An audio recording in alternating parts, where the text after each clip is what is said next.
नमस्कार प्यारे दोस्तों, एक बार फिर से आपका हार्दिक स्वागत है आपके अपने यूट्यूब चैनल के ऊपर। एचएससी 24 ग्रुप के रिगार्डिंग रातों रात आदेश हुए जारी, कैंसल या सेफ। ये पूरा मुद्दा बना हुआ है कि कैंसिल होगा या सेफ होगा। इसकी पूरी अपडेट आपको दिखाई जाएगी, वीडियो के लास्ट तक बने रहें। चैनल पर पहली बार आए हैं तो चैनल को सब्सक्राइब करके बेल आइकन को प्रेस जरूर करना। तो दिखाते हैं पूरी अपडेट, क्या अपडेटेशन है। तो आप देख सकते हो, स्क्रीन के ऊपर देख पा रहे होंगे। हरियाणा कर्मचारी चयन आयोग के सीटी 2022 से जुड़ा भर्ती मामला हाईकोर्ट ने रिव्यू याचिका काओं पर सुनवाई शुरू की। तो पंजाब एंड हरियाणा हाईकोर्ट कर्मचारी चयन आयोग ने मांगी सीटी 2022 के संशोधित रिजल्ट की प्रकाशन की तिथि, और सुप्रीम कोर्ट ने अपील का निपटारा करते हुए हाईकोर्ट ने समीक्षा याचिकाओं का फैसला करने का आग्रह किया है। यानी सुप्रीम कोर्ट का ऑर्डर आ चुका है, हाईकोर्ट को भी इसको क्लियर किया जाए वो आपको।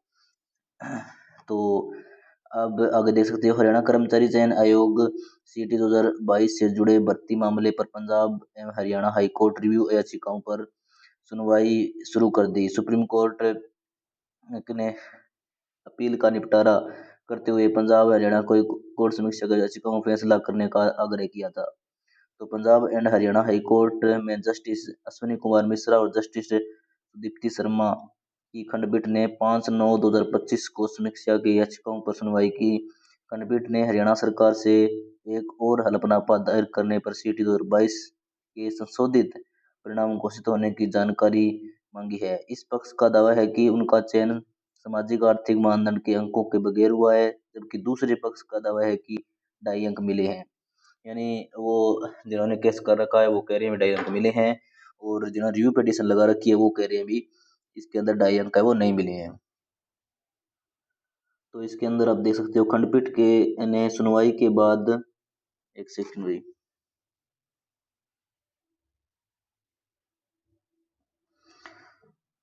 5 सितंबर को यह जारी किया अंतरिम आदेश। खंडपीठ ने अंतरिम आदेश में लिखा है कि इस पीठ में आवेदकों द्वारा दायर समीक्षा आवेदनों के बेस पर विचार किया है, जिन्होंने याचिका में आरोप लगाया है कि उनकी नियुक्तियों को कोई चुनावी चुनौती न दिए जाने के बावजूद डिवीजन बेंच ने उनकी नियुक्तियों को रद्द कर दिया और उन्हें नए सिरे से परीक्षा में भाग लेने का निर्देश दिया गया है।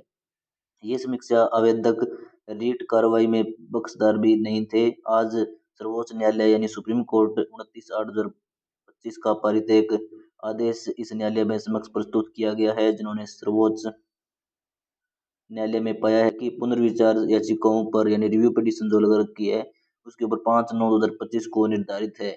इस अनुरोध एक अनुरोध इस न्यायालय के सूचित किया गया है कि वह निर्धारित तिथि पर समीक्षा याचिकाओं पर विचार करें तथा उन पर निर्णय दे। मामलों पर निर्णय लेने के इरादे से हमने समीक्षा आवेदन पत्र काफी लंबी सुनी है। तो इसके अंदर सुप्रीम कोर्ट का वो कहा गया है कि 5 सितंबर को डेट है, उसके अंदर क्लियर किया जाए, लेकिन कुछ कारणों से इसको एक हफ्ते आगे कर दिया गया है। और खंडपीठ ने कुछ बिंदुओं पर स्पष्ट की आवश्यकता बताई है। तो स्पष्टता की जो आवश्यकता है वो दिखाते हैं आपको स्पष्ट।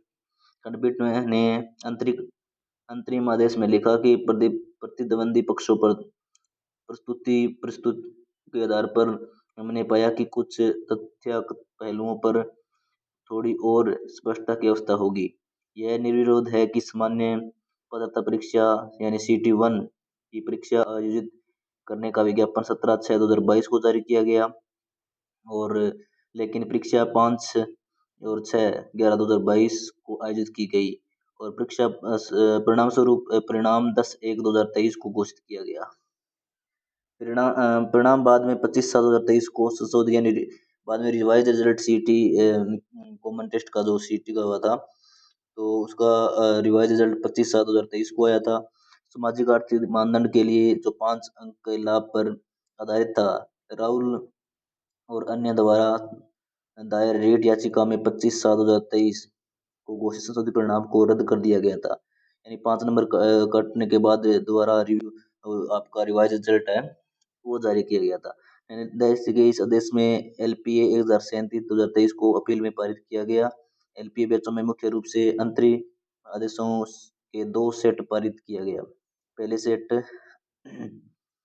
ग्रुप 56 और 57 के संबंध में स्टेज 2 परीक्षा यानी सामान्य पात्रता परीक्षा सेकंड के आयोजन की अनुमति देने वाला एक आदेश पारित किया गया, जिसमें अभ्यर्थियों ने सामाजिक आर्थिक मानदंड का लाभ उठाया था। दिनांक 19/12/2023 को डिवीजन बेंच के अनुमोदित आदेश में आयोग ने सामाजिक आर्थिक मानदंडों का लाभ दिए बिना घोषित परिणाम के आधार पर सामान्य परीक्षा यानी सेकंड के साथ आगे बढ़ने की अनुमति दी गई। समीक्षा